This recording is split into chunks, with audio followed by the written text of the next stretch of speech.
Karibuni tutafakari tena juu ya jina takatifu la Bwana wetu Yesu Kristo, na hii ni sehemu ya 8 na ya mwisho. Ujumbe wetu unasema, jina lako litukuzwe. Katika sala ya Bwana ambayo Bwana wetu Yesu Kristo alitufundisha kusali, kuna sehemu inayosema jina lako litukuzwe. Yaani inaanza kwa kusema, Baba yetu uliye mbinguni, jina lako litukuzwe. Sasa bado swali tulilonalo ni hili, kwamba jina hili ni jina gani? Maana tukiligundua, basi tutagundua jina alilomkirimia Bwana wetu Yesu Kristo, jina la mamlaka kuu. Katika tafakari zilizotangulia, tuliona majina mbalimbali ya Bwana wetu Yesu Kristo. Majina haya yanaweza kuwekwa katika makundi kadhaa. Kwanza ni lile jina alilopewa na wazazi wake kwa maelekezo ya malaika, nalo ni Yeshua au Yesu, maana yake Masihi au anayeokoa. Tuliona Yesu hakuwa wa kwanza au wa mwisho kuwa na jina hili. Hili lilikuwa jina la kawaida kabisa katika enzi za Bwana wetu Yesu Kristo, na hata leo hii katika jamii kadhaa. Hivyo basi, si kila aliyekuwa na hili jina ana haki ya kupigiwa magoti, na ndiyo maana hata wakati wake Yesu walimuita Yesu au Yeshua Mnazareti au Yesu mwana wa Mariam, ili kumtofautisha na wengine waliokuwa na jina hilo. Majina mengine aliyoitwa Yesu, kama tulivyoweza kuyaona katika tafakuri zetu za nyuma, yanaweza kuwekwa katika makundi. Sasa kundi la kwanza ni la majina ya sifa. Tuangalie mfano wa majina ya sifa aliyopewa Bwana wetu Yesu Kristo. Kwa mfano, aliitwa mwana kondoo wa Mungu. Hili ni jina la sifa. Aliitwa nyota ya alfajiri, mfalme wa amani na kadhalika. Sasa kundi la pili ni yale majina ya utambulisho. Kwa mfano, Yesu aliitwa mwana wa Daudi au Yesu Mnazareti, au aliitwa mwana wa Mungu au mwana wa mtu au mwana wa Mariam. Haya ni majina ya utambulisho. Sasa kundi lingine ambalo ni la tatu ni la majina ya ukuu na mamlaka. Jina la kupigiwa goti sio lile la kupewa na wazazi au la utambulisho. Jina la sifa linapewa heshima kubwa, lakini sio lazima kuwa jina la mamlaka. Lakini jina lenye kuabudiwa na kila kiumbe kilicho hai na kisicho hai ni lazima liwe ni jina la utukufu au la mamlaka, tena ya kimungu. Ni jina ambalo sio kila mtu anaweza kuitwa kwa jina hilo, isipokuwa yule mwenye mamlaka ya kulitumia jina hilo. Kwa mfano, unaweza kuitwa Samia na hakuna atakayekuwa na shida na wewe. Lakini ukijiita Rais Samia, hapo unataka kusababisha mengine. Maanake yule mwenye jina ambalo ni rais, maanake ana mamlaka ya rais. Kwa hiyo tunaposema rais fulani, maanake huyu ana kila aina ya mamlaka katika nchi, mamlaka ambayo anakuwa nayo rais. Lakini mtu huyu anakuwa na mamlaka tu pale anapotumia jina hili rais. Tuseme muda wake wa urais ukiisha, basi hawi tena na mamlaka ya urais. Tuchukue mfano mwingine wa uaskofu. Mtu anapopewa uaskofu anaitwa askofu. Hivyo basi, kwa jina hili anakuwa na mamlaka katika jimbo lake, na kila Mkatoliki katika jimbo hilo ni sharti amheshimu. Heshima ile inatolewa kwa kile cheo chake, hata kama huyu askofu angekuwa ni kijana mdogo. Basi kwa ufafanuzi huo, tungeliweza kutafakari na kulielewa jina la Mungu ambalo ni la mamlaka na ambalo ndilo alilompa Bwana wetu Yesu Kristo. Pia kila goti litapigwa kwa jina hilo, liwe la aina yeyote ile. Paulo anawaandikia Warumi hivi, na hii tunaisoma katika Warumi sura ya 14 mstari wa 11. Anasema, kwa kuwa imeandikwa, kama niishivyo anena Bwana, kama niishivyo anena Bwana, kila goti litapigwa mbele zangu na kila ulimi utamkiri Mungu, na kila ulimi utamkiri Mungu.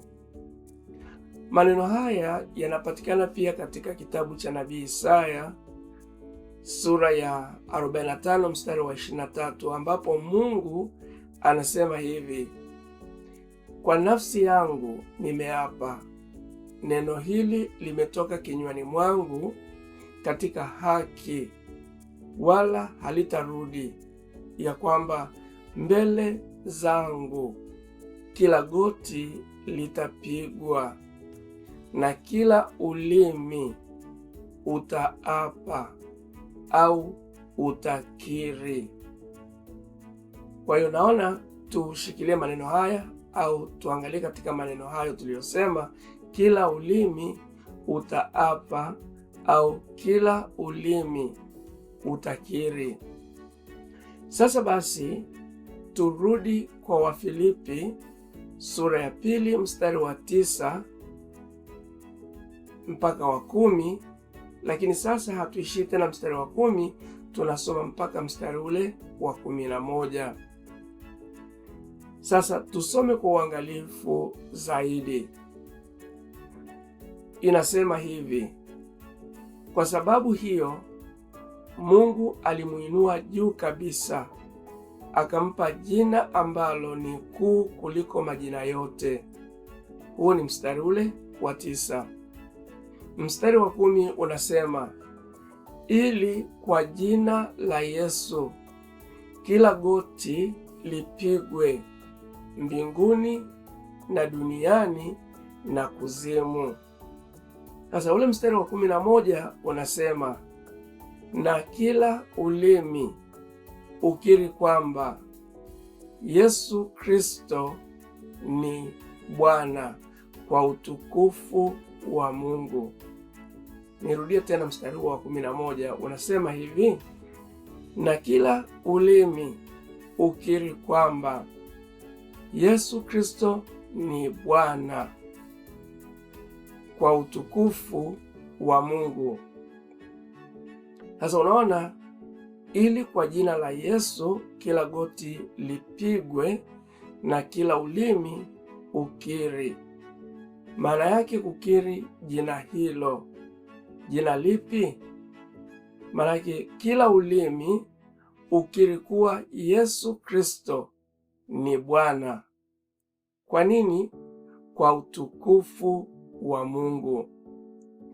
Na hii ni sawa na ile tuliyoisoma katika Isaya sura ya 45 mstari wa 23, ambapo tunaona Mungu anasema, kwa nafsi yangu nimeapa, neno hili limetoka kinywani mwangu katika haki, wala halitarudi, ya kwamba mbele zangu kila goti litapigwa, kila ulimi utaapa.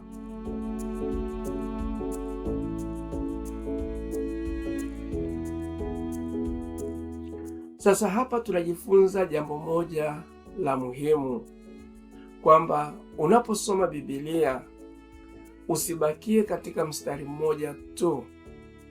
Ni vyema kusoma mistari inayotangulia au inayofuata yenye kukamilisha ujumbe husika.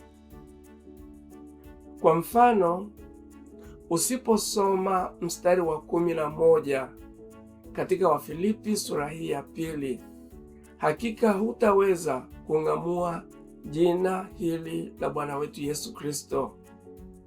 Kwa hivyo basi, kama ushauri tu, kamwe usisome jambo moja katika Biblia na kulichukua kama lilivyo au kulifanyia maamuzi. Ni muhimu kusoma zaidi, hasa mistari inayotangulia na mistari inayofuata, vilevile kwa kusoma maeneo mbalimbali ya Biblia ili kuweza kupata maana au uwazi zaidi wa jambo lile. Sasa, Bwana ni jina la mamlaka linalotumika kwa mmoja ambaye ana mamlaka fulani. Sasa, ili tujue kwamba Bwana ndilo jina la mamlaka ambalo Mungu alimkirimia Bwana wetu Yesu Kristo, tuone Mungu yeye mwenyewe anasemaje. Mungu anasema hivi: Bwana ndiyo jina langu, na utukufu wangu sintampa mwingine.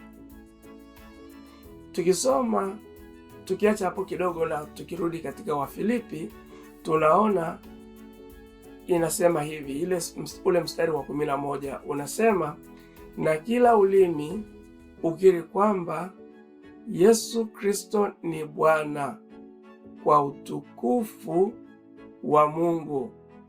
Sasa na vilevile katika hii tuliyosoma sasa hivi tunaona Mungu anasema, Bwana ndiyo jina langu na utukufu wangu sintampa mwingine. Tena anaendelea kusema, wala sitawapa sanamu sifa zangu. Na hii inapatikana katika Isaya sura ya 42 mstari ule wa 8. Ukisoma kitabu cha Kutoka sura ya 15 mstari wa 2 mpaka ule wa 3, unasema, Bwana ndiyo jina lake. Kwa maneno hayo tunatambua kuwa Bwana ndiyo jina la kipekee la Mungu. Ndilo jina la Mungu lenye mamlaka na ambalo kila goti litapigwa. Hili ndiyo jina alilomkirimia Bwana wetu Yesu Kristo, na ndiyo maana tunasema Bwana Mungu, Bwana Yesu. Katika desturi za Wayahudi walikuwa wanaliita jina hilo Bwana au Adonai kushika nafasi ya Yahwe, jina ambalo ni la fumbo au jina la kitendawili. Jina hili linanenwa sana katika maandiko. Tuangalie baadhi ya maandiko yanasemaje. Ukisoma Warumi sura ya 10 mstari wa 12 kwa mfano, utaona inasema hivi: kwa maana hakuna tofauti ya Myahudi na Mgiriki, maana yeye yule ni Bwana wa wote.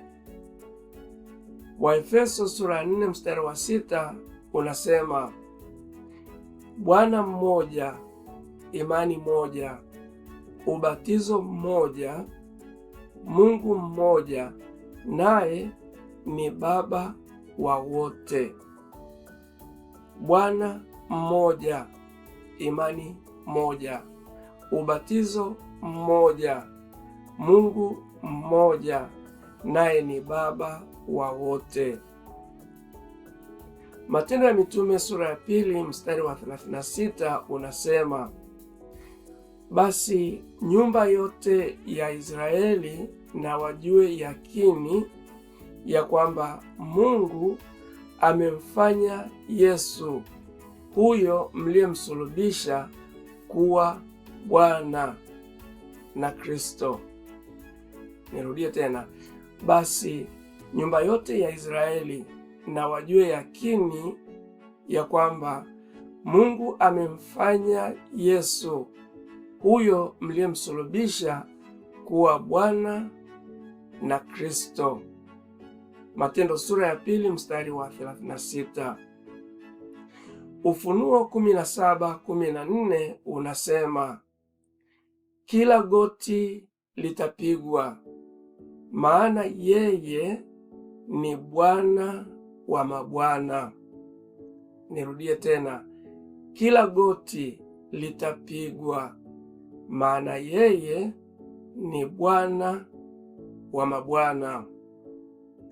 Kwa hiyo Yesu Kristo ndiye Bwana wa wote. Hiyo tunaisoma katika Matendo 10 mstari wa 36.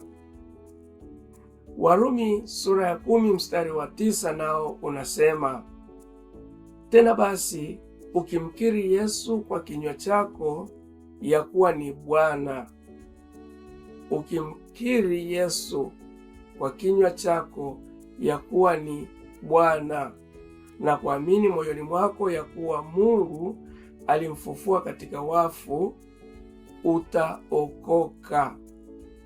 Sasa tuliona Biblia inasema, yule asiamini katika jina la mwana pekee wa Mungu, yule asiamini katika jina la mwana pekee wa Mungu tayari amekwisha kuhukumiwa. Hilo tulilisoma katika Yohana sura ya 3 mstari wa 18. Sasa Warumi sura ya 10 mstari wa 9 unasema hivi, tena basi ukimkiri Yesu kwa kinywa chako ya kuwa ni Bwana na kuamini moyoni mwako ya kuwa Mungu alimfufua katika wafu, utaokoka. Maana yake hutahukumiwa. Sasa Warumi sura ya 6 mstari wa 23 nao unasema, uzima wa milele upo katika Kristo Yesu, ambaye ni nani? Ambaye ni Bwana wetu. Uzima wa milele upo katika Kristo Yesu, ambaye ni Bwana wetu. Luka 6 mstari wa 46 unasema, na kwa nini mnaniita Bwana, Bwana? Yesu anasema, na kwa nini mnaniita Bwana, Bwana, lakini hamyatendi nisemayo? Tunamwita Yesu Bwana, Bwana kwa sababu ndilo jina lake. Sasa ukisoma pia Mathayo sura ya 7 mstari wa 21, Yesu anasema hivi, sio kila mmoja anayeniita Bwana, Bwana ataingia katika ufalme wa mbinguni.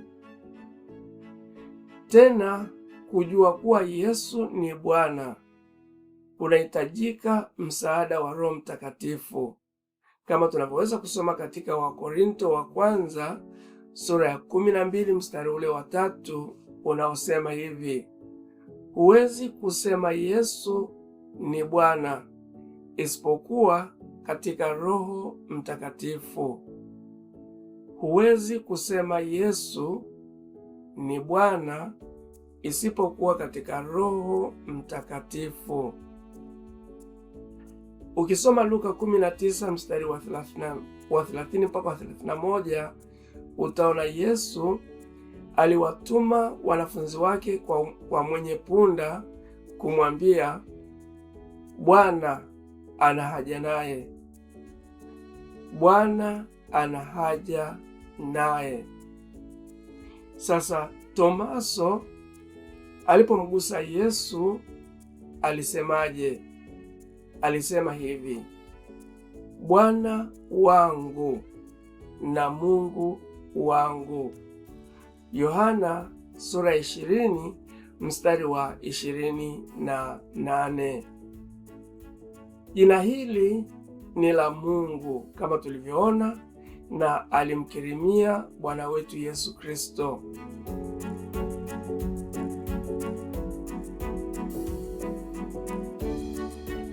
Ukisoma Marko sura ya 12 mstari wa 36, anasema, Bwana alimwambia Bwana wangu. Bwana alimwambia Bwana wangu, uketi mkono wangu wa kulia, hata niwawekapo adui zako kuwa chini ya miguu yako. Hiyo tunaisoma katika Marko sura ya 12 mstari wa 36, vilevile Luka 20 mstari wa 34, na pia Matendo ya Mitume sura ya 2 mstari wa 34.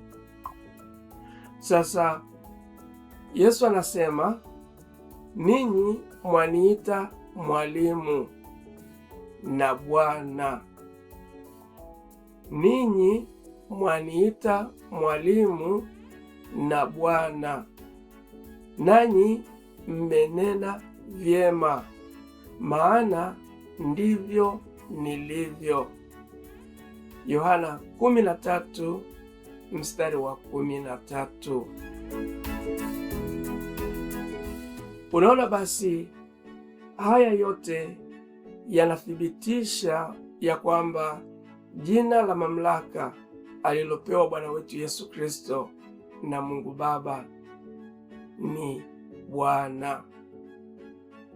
Sasa Yesu alisema, kwa jina langu mtatoa pepo. Sasa kuna wale wanaokemea mapepo wakisema, shindwa kwa jina la Yesu, au kwa jina la Yesu pepo toka. Mapepo yanatii kwa sababu Yesu alisema, kwa jina langu watatoa pepo.